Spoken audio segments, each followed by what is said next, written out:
So, Wizards of the Coast's 1D&D has done something that really surprised me, and it's shocked a lot of people, and that is rolling a 1 on a 20-sided dice.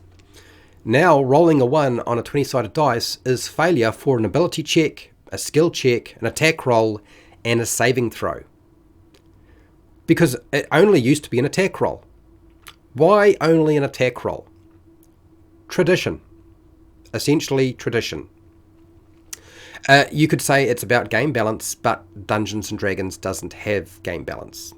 You cannot put game balance into a game with too many moving parts like this. It just doesn't work. And Dungeons & Dragons is a game that works on a D20 with so much variation that balance is not a part of it. You are playing a gambling game. So when I saw them do this, I thought, that's very simple. That's very elegant. That's a very elegant mechanical adjustment. And in my opinion, it's about time. So I am very biased with regard to this. Now, why am I biased with regard to this? Well, I was thinking back to all the times that I've been playing 5e or Dungeons & Dragons, and people would have arguments, particularly in 5e, about rolling a 1. Because the assumption was, when people were told when you were new, is if you rolled a 1 on an attack roll, you missed, you failed. And then they would translate that information to any other 20-sided dice roll. Well, it would make sense that you failed with everything else. And so people are already playing this way. Because it actually makes sense. It actually makes sense. It's consistent. It's simple. It's easy to understand. And for me, I think that's actually a great thing. It makes it much easier for me to explain the rules to somebody by doing it this way. But there are some problems that people have put forward.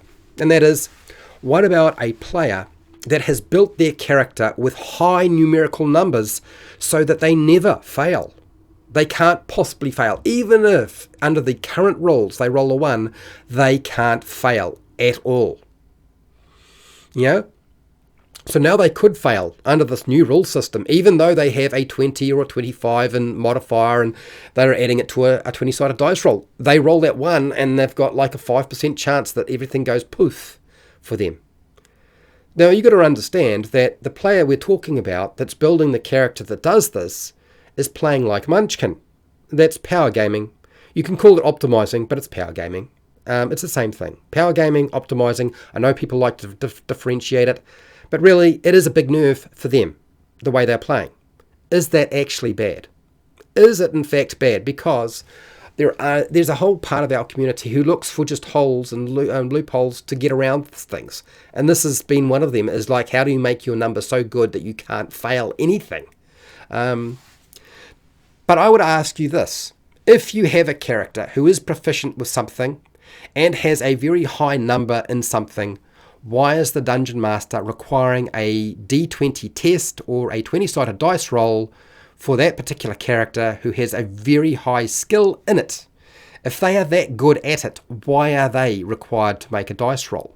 Why can't they simply do it correctly? Okay, you eliminate the dice roll.